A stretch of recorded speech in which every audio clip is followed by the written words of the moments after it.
오늘도 어김없이 찾아온 주성철의 언더더시입니다. 오늘 영화 골라오셔서 안 골라오셨어요? 골라왔죠. 소개해 안 주시죠. 골라오셨겠어요.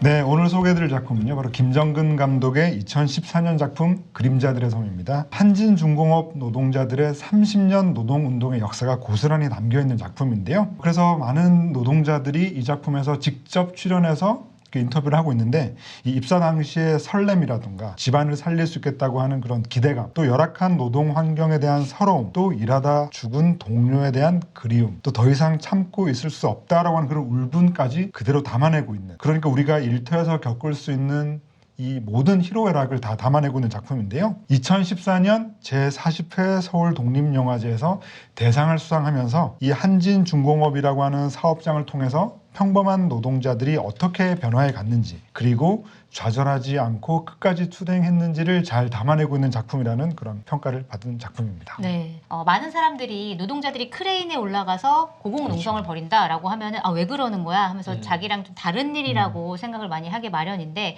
여기서는 덤덤하게 이 사람들이 왜 크레인에 올라갈 수밖에 없었는지, 크레인에서 왜 스스로 목숨을 끊을 수밖에 없었는지, 왜 또 투신할 수밖에 없었는지, 그런 것들을 좀 보여주는 것 같아서 좀 가슴이 먹먹하기도 했어요. 이 작품 보시면은 가장 익숙하게 많은 분들이 알아보실 분이 바로 이 김진숙 지도위원이라고 할 수가 있겠는데요. 대한조선공사, 그러니까 지금의 한진중공업이죠. 이곳에 82년에 입사한 그 유일한 여성 용접사라고 할 수가 있겠는데요. 네. 이후에 노동조합 투쟁 때문에 해고가 된 사람인데, 309일 동안 크레인에서 고공농성을 벌이면서 당시에 사회적으로 큰 주목을 받았던 인물이시죠. 네. 바로 이 작품에서도 여러 이야기를 들려주시는데요. 바로 그 164일째 되는 날 이 개인 방송을 하면서 이 타워 크레인에 올라갈 때는 그거라도 해야 하니까, 그거밖에 할 수 없으니까 올라갔다라고 얘기를 맞아요. 하시면서요. 네. 내려오는 것 그런 희망 따위는 없이 올라갔다. 네, 그러니까 신변정리 다 하고 그렇죠. 올라갔다. 네. 올라가는 순간 죽을 것을 예감했다라는 얘기를 하실 때 정말 그 노동자의 어떤 처절함이 느껴졌는데요. 네. 저는 사실 최근에 그 올여름 최고의 흥행작이었죠. 엑시트라는 작품을 보면서 네. 엑시트의 마지막 장면에 바로 그 조정석, 임윤아 두 배우가 이 크레인 올라가서 외치는 장면이 있어요. 네. 그러니까 실제로 많은 사람들이 이 엑시트의 그 마지막 장면을 보면서 김진숙 위원을 떠올렸다라고 하는 얘기를 들으면서 그때 그 기억이 지금까지 이어지는구나라는 생각도 해봤습니다. 네. 김진숙 위원은 또 그런 얘기 하잖아요. 그러니까 노조가 시작된 그 87년 전하고 후 그 역사를 비교하면서 그 전 역사는 어떻게 보면 그 노예의 역사라고 보면 되고, 그 후 역사는 이제 인간의 역사라고 보는데, 그러니까 무려 뭐 30여 년 전인데 그 당시는 어떤 노동 환경이 그렇게 열악했나요? 그러니까 약간 좀 그런 얘기 듣긴 들었는데 좀 놀랐습니다. 그 작품의 그 구성을 보면은 이 노동자들이 직접 당시의 작업복을 입고 나와서 인터뷰를 하는 가운데 이전 자료 화면들이 끼어드는 그런 네. 구성을 취하고 있는데요. 맞아요. 그때 보여지는 이전 자료 화면들이 굉장히 충격적이죠. 그러니까 막 현수막을 봐도 죽지 않고 일할 권리를 달라라고 하는 그런 현수막 문구가 나오면서 그때는 거의 일주일마다 한 명씩 죽었다고 하는 그런 증언들이 굉장히 이제 충격적인데요. 또 거기에 반해서 당시 또 이 뉴스 화면들을 보면은 정말 그 공포스러운 음악과 함께 이 노동자들의 노사 분규로 국민 경제가 심각한 위협을 받고 있다라고 하는 그런 신문, 그리고 이 방송 뉴스들이 네. 정말 지금 봐도 이렇게 막 피가 거꾸로 솟을 정도로 맞습니다. 열받는 장면들이죠. 네. 그래서 그 영화에서도 그런 얘기 나오잖아요. 이제 안전 사고로 이제 추락한 그런 동료들 보고, 사망한 동료들 보고 또 깨졌네라고 하는. 이게 막 이렇게 튀어 있는데 사람들이 이렇게 지나가다가 이렇게 아이고 또 하나 깨졌네 이러고 지나가 아저씨들이. 저게 내 죽음일 수도 있는데 어떻게 저렇게 얘기할 수 있나. 그게 제일 이해가 안 됐었는데, 나도 거기서 일을 해보고 사고를 당해보니까 저게 내 죽음이라고 생각하면 일을 못 하겠어요. 진짜. 족장도 못 올라가고 땡가 안에도 못 들어간다니까. 무서워서. 그냥 아이고 또 하나 깨졌네 이러고 지나가야 그냥 이게 남의 죽음이 돼버리는 거예요. 이 그림자들의 섬이라고 하는 제목 자체가 굉장히 상징적인 것 같아요. 바로 그 부산 영도에 있는 이 한진중공업 조선소, 그러니까 영도의 그 풀이말이 바로 이 그림자들의 섬이라고 할 수가 있겠는데요. 네. 그러니까 이 그림자처럼 살아왔던 수많은 노동자들, 그러니까 말씀하신 것처럼 그런 수많은 죽음들이 정말 그 아무렇지도 않게 무의미하게 받아들여질 수밖에 없었던 그런 오랜 역사를 그려내고 있다는 생각이 드는데요. 저는 이 작품을 보면서 그런 생각도 해봤어요. 그러니까 이 조선소라고 하는 공간 자체가 뭔가 다른 일터와는 굉장히 다른 느낌을 주는구나. 네. 이 거대한 조선소가. 그러니까 비슷한 시기에 개봉했던 이 박경근 감독의 철의 꿈이라고 하는 작품도 있는데요. 네. 이 작품도 보면은 당시 그 울산에 있던 그 현대중공업을 배경으로 하고 있는데 네. 이 그림자들의 섬과 이 철의 꿈 두 영화의 포스터가 굉장히 비슷해요. 거대한 조선소에서 배가 만들어지는 과정 속에서 이 노동자들은 굉장히 개미처럼 막 되게- 개미처럼 네. 하나의 점처럼 그려지고 있거든요. 네. 그러니까 뭔가 이 조선소에서 일했던 사람들이 다른 일터에서의 사람들은 느낄 수 없었던 뭔가 좀 특별한 감정을 보여주고 있다는 생각이 들어서 저는 이 그림자들의 섬에 등장하는 그 수많은 사람들의 증언이나 이런 것들이 보다 더 깊이 다가왔던 것 같습니다. 네, 맞아요. 거의 화자 중에서 그 김진숙 의원이 얘기를 제일 많이 하는데 막 때로는 막 웃으면서 얘기도 하기도 하고 어떨 때는 막 울면서 막 네. 겨우겨우 울음을 참으면서 얘기를 하기도 하는데 어느 순간이 가장 뭐 돌아가고 싶냐 생각나냐라고 물어봤을 때 그 한진 앞에는 성곽공장이 제일 따뜻해요. 성곽공장 문 들어가는 그 벽이 담이 제일 따뜻하거든.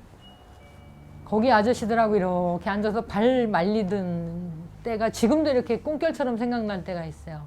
저는 김진숙 위원님 굉장히 멋진 분 같아요. 너무 멋있는 것 같아요. 그러니까 처음에 어떻게 입사를 하게 됐는지 일을 하게 됐는지 회고하는 장면들을 보면은 네.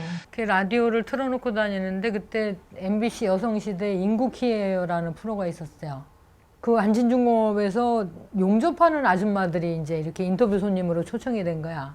그때 이제 나는 여자들이 용접한다는 얘기 처음 들었거든요. 그때는 대한조선공사였어. 대한조선공사를 그러니까 꿈의 직장이 된 거예요. 대한조선공사에서 용접을 한다는 게. 그런 장면들만 봐도 이 김진숙 위원이 그 당시에 이 여성 노동자로서 얼마나 그 힘들게 살아왔을까라는 점도 저는 좀 네. 주목하게 됐었는데요. 그래서 당시에 많은 그 남성 노동자들이 아무 데서나 그 용변을 보고 그러니까 사실 이 조선소라는 공간 자체가 굉장히 큰데도 불구하고 화장실 시설이 잘 안 돼 있다 보니까 네. 네. 거기까지 가는 게 너무 귀찮기도 하고 힘들고 또 화장실이 너무나 더럽고 열악해서 네. 그냥 아무 데서나 일을 봤다고 했을 때 그럼 과연 이 여성 그러니까. 노동자는 저도 똑같은 생각했어요. 네. 어디서 일을 봤을까? 그러니까. 그러니까 매번 얼마나 남자들과는 힘들었을까. 다르게 힘들게 일을 했을까라는 생각을 하게 되면서 김진숙 위원의 그런 회고가 그냥 마냥 따뜻하다고 느껴졌다기보다는 네. 그 이면에서 우리가 이해하지 못하는 그런 깊은 슬픔이 있겠지라는 그런 생각도 해봤습니다. 맞아요. 그리고 이 다큐를 보면은 정말 그 회사 측이 되게 음. 비열하고 얄밉다. 와 정말 너무하다라는 생각이 네. 좀 들더라고요. 그런 사측의 비열함을 얘기하기에 앞서서 네. 기억해야 될 그 세 명의 인물이 있는데요. 바로 박창수, 김주익, 곽재규 이 세 열세에 대한 이야기인데요. 네. 이 박창수 노조위원장은 당시에 그 안기부로부터 조사를 당했죠. 네. 계속 조사를 당하다가 이 탈퇴를 강요받다가 의문사했던 그 인물인데요. 네. 그 작품 속에서도 등장하지만 경찰이 투신 자살을 했다고 발표를 했지만 사실은 이 사체가 너무 깨끗해서 네. 떨어진 사체라고 보기엔 그쵸. 힘들다. 뭐 약간 네. 이런 장면도 그런 그 의문사를 했던 그 노조위원장이었고요. 그리고 또- 막 보니까 네. 시신 탈취까지 하더라고요. 그렇죠. 아니 네. 영안실에 경찰이 벽을 뚫어가지고 뚫고. 시신을 탈취하는 거예요. 그래서 아, 진짜. 와 그거 보고 너무 깜짝 놀랐어요, 네. 진짜. 그리고 또 이제 김주익 그 노조위원장은 이 회사 쪽에 성실한 노사 교섭을 요구하다가 이 192일 동안 역시 이 크레인 고공농성을 하던 중에 안타깝게도 그 스스로 목을 매서 이 목숨을 끊은 분이고요. 또 이 소식을 들은 또 곽재규 씨는 너무나 그 열이 받아서 이 작품 속에도 나오지만 스스로 떨어져서 네. 역시나 또 숨진 채 발견됐던 인물인데요. 이 세 사람은 그 조합원들의 성금으로 세운 그 추모비가 지금 현재 그 한진중공업 영도공장 정문 앞에 세워져 있다고 하는데요. 근데 이 세 인물 얘기를 제가 왜 했냐면 그 당시 그 2011년 국회 환노위 그러니까 환경노동위원회에서 한진중공업 청문회가 열렸는데 그때 당시 민주당 의원이었던 정동영 의원이 네. 이 세 사람을 언급하고 사진을 보여주면서 이 조남호 회장한테 이 세 사람을 기억하십니까? 라고 물었는데 네. 조남호 회장이 모릅니다. 라고 답을 했어요. 정말 무표정한 얼굴로. 네. 그런 것들만 봐도 사실은 모를 리가 없는데 모른다고 그러니까요. 얘기를 했던 것을 보면은 말씀하신 것처럼 이 사측의 비열함 어디까지인가라는 네. 것을 알 수가 있죠. 네. 그리고 또 제가 한 명 더 언급하고 싶은 분은 바로 또 이 작품 속에도 등장하지만 최강서 노동자라고 할 수가 있겠는데요. 네. 그러니까 김정근 감독은 2010년부터 이 작품을 준비했었기 때문에 사실 금방 얘기 드렸던 세 명의 인물은 이미 그 작품이 만들어지던 시점에는 세상을 떠나고 안 계신 상태였었는데요.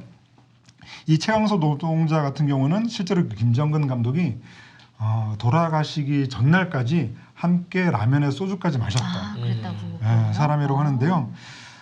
근데 이게 작품을 만들던 중에 이런 죽음을 겪게 되면서 이 작품을 꼭 완수해야겠다, 완성해야겠다라는 그런 결심을 다지게 된 일이 됐다고 합니다. 정말 감독 입장에서도 정말 뼈속까지 와닿는 그런 작품이 됐던 것 같은데 얘기 안 할 수가 없는 것 같은데 그 희망버스 그렇죠. 얘기 있잖아요. 네, 그러니까 맞아요. 그 노동자들만의 그 투쟁이 아니라 정말 우리의 투쟁이라고도 얘기할 수 있을 것 같은데 예, 그때가 2011년이었는데요. 그러니까 노동계가 당시 김 지도위원을 응원하기 위해서 희망버스 행사를 계획을 했었는데요. 네. 당시 그 1차 희망버스에 탄 700여 명이 바로 이 부산 영도 조선소를 찾았는데요.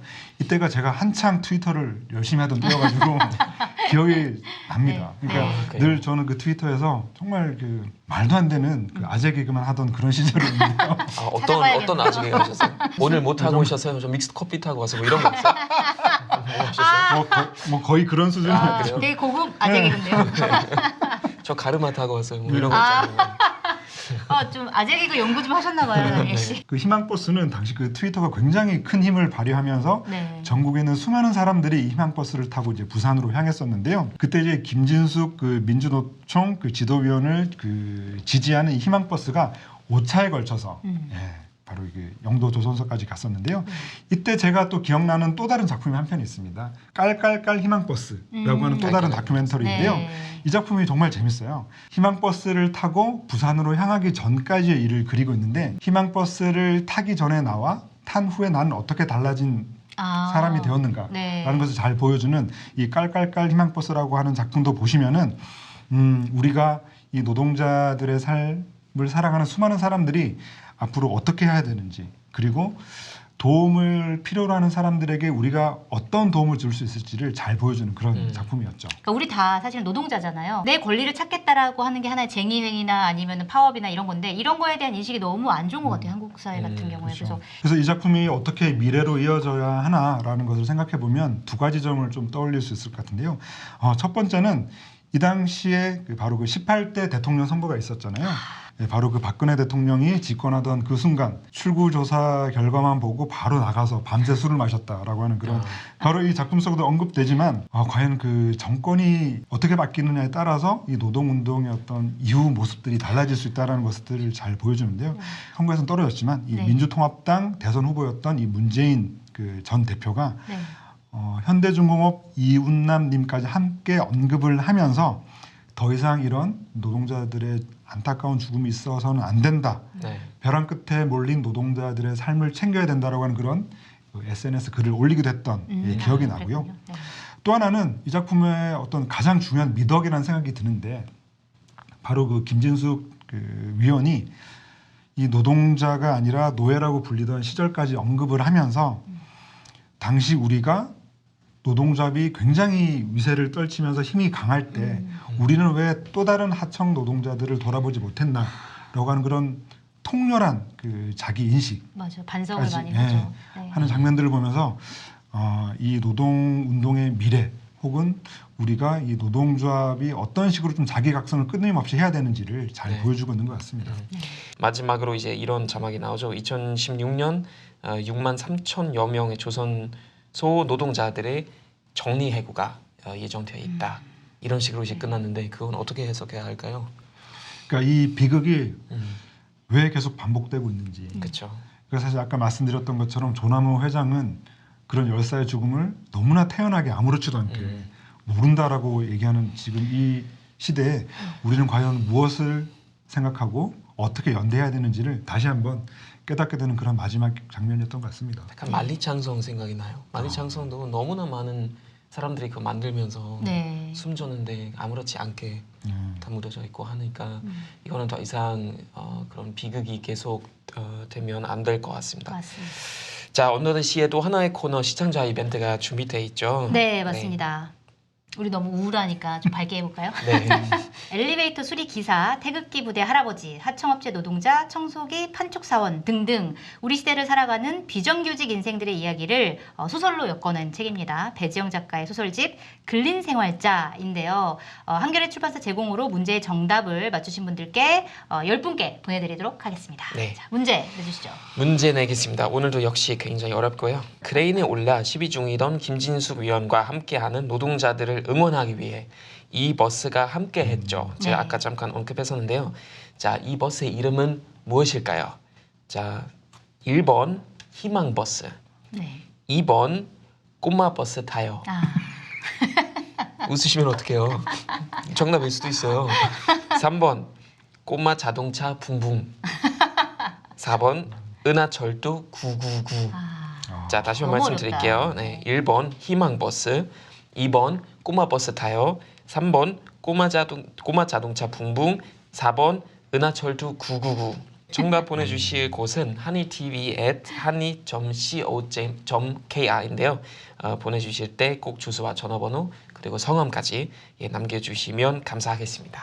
네, 그 김준숙 의원이 영화에서 이런 얘기를 해요. 같이 일하던 동료가 죽었는데 그 동료의 집을 지나쳐야 우리 집에 나오기 때문에 항상 같이 갔다. 그런데 갈 때마다 그 동료가 이제 갈 때마다 대문 앞에서 3명의 아이가 아빠 하면서 안기던 장면이 굉장히 인상 깊었는데 죽었으니까 더 이상 아빠는 오지 않는데 아이들이 여전히 대문 앞에서 기다리고 있는 모습을 보고 가슴이 너무 먹먹했다라는 얘기를 하더라고요. 앞으로 이런 일들이 한국에서 더 있지 않았으면 좋겠다 그런 생각을 해봅니다. 맞습니다. 다음 주에도 영화 준비해 주실 거죠? 네. 네, 숙제해 주시길 바라고요. 늘 기다려지는 주성철의 Under the Sea 다음 주에도 찾아오겠습니다.